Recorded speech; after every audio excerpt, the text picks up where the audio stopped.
کس بندے کو امام بنایا جا سکتا ہے اور کس بندے کو نماز کا امام نہیں بنایا جا سکتا، اس کی 6 شرائط علماء نے لکھی ہیں۔ اس کے علاوہ اور بھی چند باتیں ہیں، وہ ہم ڈسکس کر لیتے ہیں کہ فاسق کی امامت درست ہے یا نہیں ہے، اعتقاد میں جس کے فسق و فجور ہو اس کی امامت درست ہے یا نہیں ہے۔ سب سے پہلے جو بنیادی شرائط ہیں جس کے بغیر اگر کوئی امام بنا تو اس کی امامت درست نہیں ہے اور اس کے پیچھے نماز پڑھی تو ہوگی ہی نہیں، وہ کیا ہے؟ پہلی شرط ہے عاقل ہونا، یعنی پاگل مجنون امام بننے کی صلاحیت نہیں رکھتا ہے۔ دوسری شرط ہے بالغ ہونا، بالغ لوگوں کے لیے نابالغ بچہ امام نہیں بن سکتا، نابالغ بچوں کا امام نابالغ بھی بن سکتا ہے، تو بالغ مردوں کے لیے، بالغ لوگوں کے لیے امام بنانے کے لیے بالغ ہونا ضروری ہے۔ تیسری شرط ظاہر مسلمان ہونا، کوئی بظاہر نام کا مسلمان ہے لیکن مثال کے طور پہ ختم نبوت کا منکر ہے، یا اور ایسے اس کے خطرناک اعتقاد ہیں، تحریف قرآن کا قائل ہے کہ قرآن 40 پارے تھا 10 ختم ہو گئے، معاذ اللہ ثم معاذ اللہ، یا اور کوئی دین کی صریح عقائد کی توہین کرتا ہے یا انکار کرتا ہے، تو نام کا وہ عبد الرحمن ہوگا لیکن وہ مسلمان اگر نہیں ہے اور واضح طور پر ہمیں اس کے عقائد پتہ ہیں کہ صریح کفریات پر مشتمل ہے، تو سارے مسالک اس بات پر متفق ہیں کہ اس کے پیچھے نماز نہیں ہو سکتی،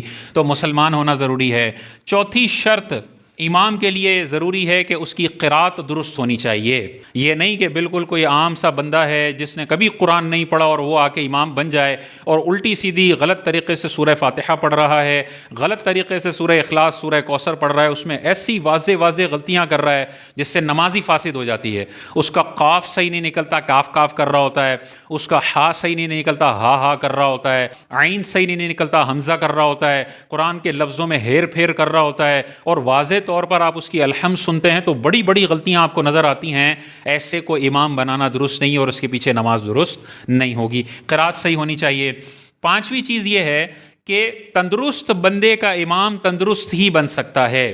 جس کو شرعی عذر لاحق ہو وہ تندرست کا امام نہیں بن سکتا۔ جیسے مثال کے طور پر کسی کو پیشاب کے قطرات کی بیماری ہے اور یہ شرعی معذور ہے اور اس کا وضو باقی نہیں رہتا ہے، تو یہ تندرست لوگوں کا امام نہیں بن سکتا ہے۔ ہاں، اس کے جیسے بیمار پیچھے کھڑے ہوئے ہوں، اس کو بھی پیشاب کے قطرے کی بیماری، دوسرے کو بھی ہے، تو یہ آپس میں امامت کروا سکتے ہیں کیونکہ دونوں مریض ہیں، پیچھے تندرست بندہ نہیں ہے۔ اس میں ایک اور چیز ذہن میں رکھیے گا کہ اگر کوئی بندہ رکوع و سجود کر سکتا ہے لیکن کھڑا نہیں ہو سکتا، یعنی زمین پر بیٹھ کر نماز پڑھتا ہے، رکوع جھک کے کرتا ہے، سجدہ اور صحیح طریقے سے کرتا ہے، تو اس کے پیچھے کھڑے بندے کی نماز درست ہے، ٹھیک ہے؟ پیچھے سب کھڑے ہوئے ہوں اور یہ زمین پر بیٹھا ہوا ہو اور رکوع اور سجود صحیح طریقے سے کر سکتا ہو، تو معذور بندے کے پیچھے کھڑے ہوئے بندوں کی نماز بالکل درست ہو جائے گی۔ لیکن اس کا اگر ہم اور دیکھیں کہ وہ سجدہ اور رکوع نہیں کر سکتا، کھڑا رہ سکتا ہے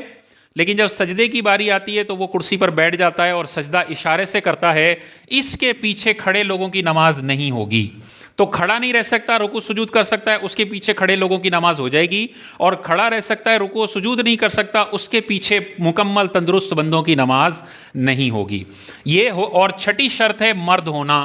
عورت امام نہیں ہو سکتی، مرد ہونا ضروری ہے مردوں کے امام کے لیے۔ عورتوں کا امام بھی عورت نہیں ہو سکتی، لیکن اگر عورتوں نے کسی کو نماز کے لیے امام بنا لیا تو عورتوں کی نماز ان کے پیچھے ہو جائے گی لیکن مکروہ تحریمی ہوگی، گناہ گار ہوں گی۔ مرد کے امام کے لیے مرد ہونا ضروری ہے۔ یہ تو 6 بنیادی شرائط ہیں۔ اب ہم آ جاتے ہیں فاسق کے پیچھے نماز درست ہے یا نہیں، فاسق کو امام بنانا درست ہے یا نہیں۔ فاسق کون ہوتا ہے؟ جو گناہ کبیرہ کرے یا گناہ صغیرہ پر اصرار کرے، بار بار گناہ صغیرہ کرے بغیر توبہ کے، تو یہ بندہ فاسق کہلاتا ہے۔ فاسق کی پھر 2 اقسام بنتی ہیں، فاسق معلن اور فاسق غیر معلن۔ معلن مطلب اعلانیہ طور پر گناہ کرنے والا، گناہ کبیرہ یا گناہ صغیرہ پر اصرار کرنے والا۔ ایسے فاسق معلن کو امام بنانا بھی ناجائز ہے، اور اس کے پیچھے اگر نماز پڑھی تو نماز بھی مکروہ تحریمی ہوگی۔ اس نماز کو دوبارہ دہرانا، دوبارہ ریپیٹ کرنا یہ واجب ہے، فرض اتر جائے گا ذمے سے، لیکن ایسی نماز کو ریپیٹ کرنا ضروری ہے۔ تو مثال کے طور پر کوئی اعلانیہ فحش کلامی کرتا ہے، سب کو پتہ ہے یہ امام صاحب گالیاں دیتے ہیں، فحش کلامی کرتے ہیں، سب کو پتہ ہے یہ امام صاحب بد نگاہی کرتے ہیں، سب کو پتہ ہے امام صاحب جو ہے یہ شراب معاذ اللہ پیتے ہیں، تو مسجد کمیٹی کو چاہیے کہ ان سے توبہ کروائیں، اور اعلانیہ اگر انہوں نے گناہ کیے ہیں تو اعلانیہ توبہ کریں اور آئندہ نہ کرنے کا عزم کریں، اس کے بعد سے امام بنیں، اور اگر وہ توبہ نہیں کرتے، گناہ جاری رکھتے ہیں تو ان کو معزول کرنا، اور اگر معزول مسجد کمیٹی نہیں کرتی تو اس مسجد کا بائیکاٹ کرنا اور ان کے پیچھے نماز نہ پڑھنا، یہ ضروری ہے۔ فاسق مولن کا یہ حکم ہے۔ اسی طرح داڑھی کو شہید کرنا، داڑھی رکھنا واجب ہے، اور داڑھی کو شہید کرنا یہ گناہ صغیرہ ہے، چھوٹا گناہ جس کو ہم کہتے ہیں۔ لیکن اگر اس پہ اصرار کیا، بار بار شیو کروا لی، تو اصرار کرنے پر گناہ صغیرہ گناہ کبیرہ بن جاتا ہے۔ تو داڑھی منڈے کے پیچھے بھی نماز مکروہ تحریمی ہوگی اور واجب الاعادہ ہوگی۔ یہ ہو گیا فاسق مولن۔ دوسرا وہ فاسق ہوتا ہے جو گناہ گار تو ہوتا ہے لیکن چھپ کے گناہ کرتا ہے، عوام کے سامنے اعلانیہ طور پر گناہ نہیں کرتا۔ تو جس کو اس کے گناہ کا پتہ ہے، مثال کے طور پر امام صاحب کا اپنا بیٹا ہے، اور ان کو اس بیٹے کو پتا ہے کہ امام صاحب تو گھر میں نیٹ فلکس کی فلمیں بھی دیکھتے ہیں، ڈرامے بھی دیکھ رہے ہوتے ہیں، اور پھر نماز میں بھی بڑی رو رو کے دعائیں کر رہے ہوتے ہیں، تو اعلانیہ طور پر نہیں پتا، یہ چھپ کے گھر میں کام کر رہا ہے، گناہ کر رہا ہے، تو بیٹے کو تو پتا ہے، تو بیٹے کی نماز پھر امام کے پیچھے تحریمی نہیں ہوگی، مکروہ تنزیہی ہوگی، ناپسندیدہ ہے، لیکن نماز بہرحال ہو جائے گی اور گناہ گار یہ نہیں ہوگا۔ تو اگر گناہ کر رہے ہیں لیکن اعلانیہ نہیں کر رہے تو ان کے پیچھے نماز مکروہ تنزیہی، اور اگر اعلانیہ گناہ کر رہے ہیں تو ان کے پیچھے نماز مکروہ تحریمی ہے۔ اچھا، یہ ہے فسق عملی۔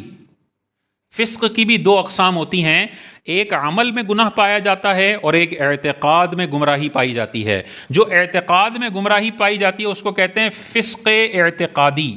تو جب فسق عملی، کوئی بظاہر ظاہری طور پر گناہ کر رہا ہے، اس کا عقیدہ درست ہے لیکن گناہ کر رہا ہے، شریعت کہتی ہے اس کے پیچھے بھی تم نماز نہیں پڑھ سکتے ہو، پڑھو گے تو مکروہ تحریمی ہوگی اگر وہ اعلانیہ طور پر کر رہا ہے۔ تو اگر عمل کی وجہ سے منع کیا جا رہا ہے تو جس کے اعتقاد میں گڑبڑ ہو، عقیدہ اس کا خراب ہو، تو اس کے پیچھے بدرجہ اولا منع کیا جائے گا کہ نماز اس کے پیچھے نہ پڑھو۔ اب اس کی پھر دو اقسام بنیں گی کہ اس کی جو عقیدے میں گمراہی ہے وہ حد کفر تک ہے یا حد گمراہی تک ہے۔ اگر حد کفر تک ہے تو وہ تو وہی بات ہو گئی کہ یہ تو مسلمان ہی نہیں ہے، ختم نبوت کا منکر ہے اور آگے کھڑا ہوا ہے، تو ختم نبوت کا منکر ہے، بظاہر اپنے آپ کو مسلمان کہہ رہا ہے لیکن یہ فسق اعتقادی میں مبتلا ہے، اور یہ